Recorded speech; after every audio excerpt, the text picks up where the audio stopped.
सुरेंद्र जी, जयपुर से। हरिवंश। राधा वल्लभ श्री हरिवंश महाराज जी। गुरुदेव, आपने अपने कर्मों को प्रतिदिन समर्पित करने को कहा है। यदि कार्य गलत कार्य जैसे क्रोध, दोष, दृष्टि आदि हो तो कैसे समर्पित करें? वैसे जब आप नाम जप करेंगे, तीनों बातें, सत्संग सुना है आज, तो 3 बातें थी। एक को केवल लोगे तो समझ नहीं पाओगे। 3 बातें थी। हर श्वास में नाम जप करना। दूसरी बात, मन का गलत चिंतन, गलत मनन से रोकना।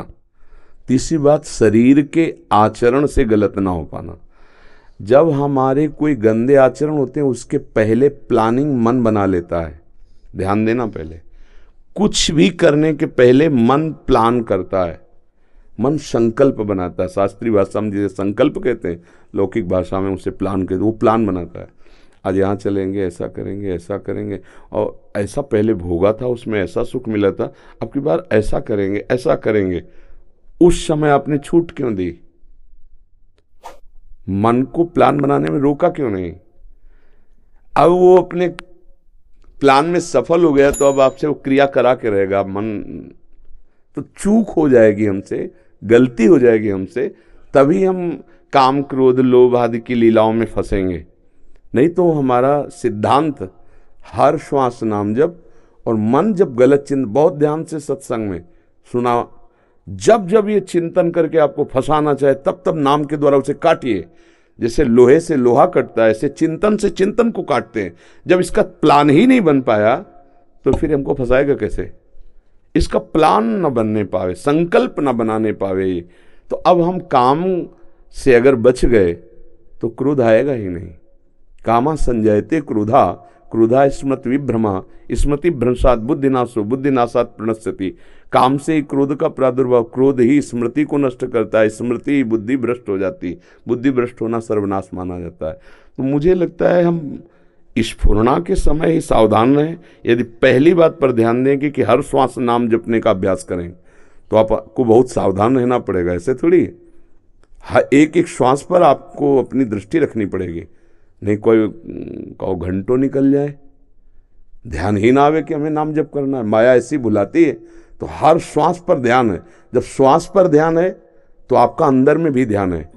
मन का क्या प्लान चल रहा है, मन का क्या चिंतन चल रहा है, गलत चिंतन चल रहा है तो उसे काटिए। नहीं, ऐसा नहीं करना। आप अस्वीकार कीजिए, वो प्रभाव नहीं डाल पाएगा। अब आपने उस पर ध्यान नहीं दिया तो क्रिया तो हो ही जाएगी, और जब असत क्रिया हो जाएगी तो फिर संशय खड़ा हो जाएगा, फिर समर्पित नहीं कर पाओगे। पाप वाली क्रियाएं समर्पण करने की हिम्मत ही नहीं रहेगी, क्योंकि अशुद्ध मन हो गया ना। तो जो शास्त्र सम्मत कर्म, जैसे भगवान को भोग लगाना, मक्खी गिर जाए तो आपकी हिम्मत पड़ेगी भोग लगाने की?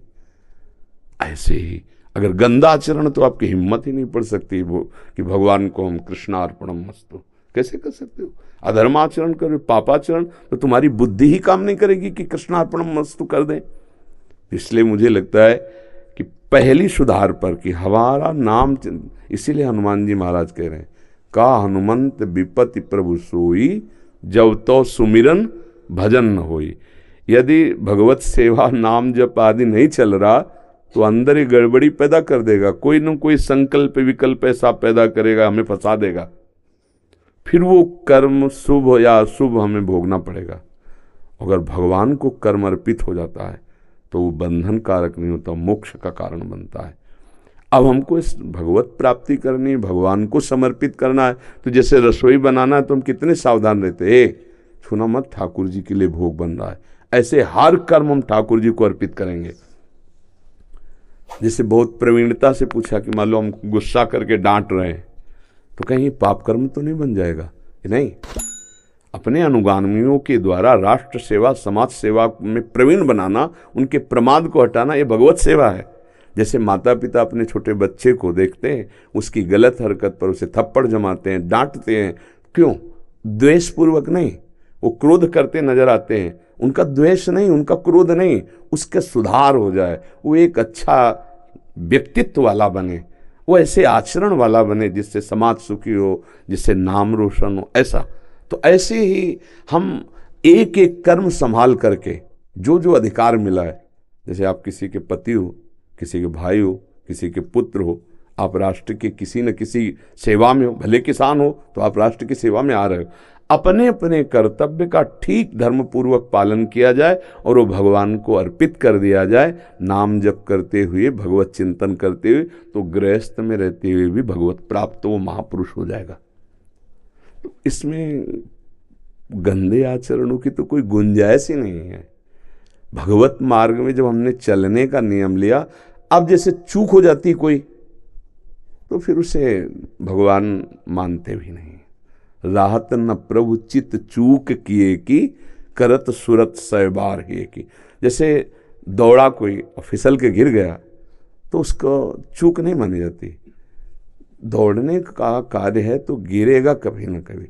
अब वो चलते चलते दौड़ते दौड़ते इतना अच्छा दौड़ाक बन गया, वो फिर नहीं कभी गिरा।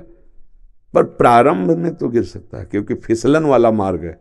जैसे रोड में दौड़े तो बच सकता है, लेकिन काई में दौड़ना, ये माया काई है, और बहुत जन्म से हम फिसलते ही चले आए इसमें।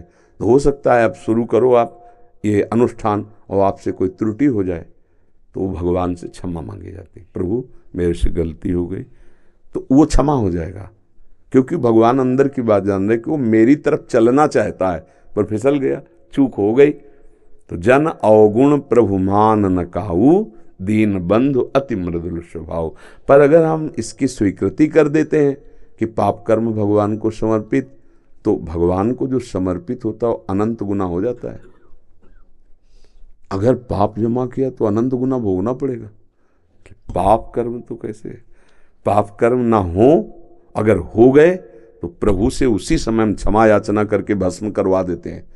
अगर कोई ऐसा पाप हो गया है कि प्रार्थना के बाद भी जलन हो रही, तो फिर संतों से प्रायश्चित पूछे और वो कह दे कि भाई उपवास कर लो, गिरिराज जी की परिक्रमा दे लो, आप ऐसा कर लो, तो वो नष्ट हो जाएगा। अगर प्रार्थना करने के बाद भी हृदय में जलन बनी रहे तो जानना वो पाप नष्ट नहीं हुआ, प्रायश्चित करना पड़ेगा। तो किसी संत महापुरुष से पूछ ले कि हमारे द्वारा गलती हो गई, उसका प्रायश्चित क्या है। अगर वो कह दे कोई प्रायश्चित नहीं, ठीक है, खत्म हो गया, उनके वचन प्रमाण माने जाएंगे, भगवान के दास हैं, संत जन भगवत स्वरूप हैं। या वो कि भाई 2 दिन उपवास करो ठीक हो जाए, तो कर लेना चाहिए 2 दिन उपवास। पर पाप कर्म भगवान को कैसे समर्पित कर सकते हो, गंदी चीज भगवान को कैसे भोग लगा सकते हो। इसलिए क्योंकि जो भगवान को भोग लगाएंगे वो हम प्रसाद में हम ही पाएंगे। पाप कर्म का तो फिर दंड होता है, तो इसलिए हम उसका प्रायश्चित कर लें, उसे अर्पित न करें। अच्छे कर्म भगवान को अर्पित करते जाएं। फिर आगे चलकर एक स्थिति आ जाती है कि बुरा हो ही नहीं सकता उसके द्वारा, क्योंकि भगवान का भक्त भूल ही न दें कुमारक पाऊं, उससे गंदे आचरण होंगे ही नहीं। पर प्रारंभ में हो सकते हैं, क्योंकि पूर्वाभ्यास है, इसलिए गलती हो सकती है, तो उसका प्रायश्चित कर ले, भगवान से प्रार्थना कर ले। पर पापाचरण भगवान को समर्पित नहीं किए जाते, भगवान से प्रार्थना करके नष्ट करा लिए जाते हैं। नाम जप कीर्तन जो संत जन प्रायश्चित बतावें उसके द्वारा।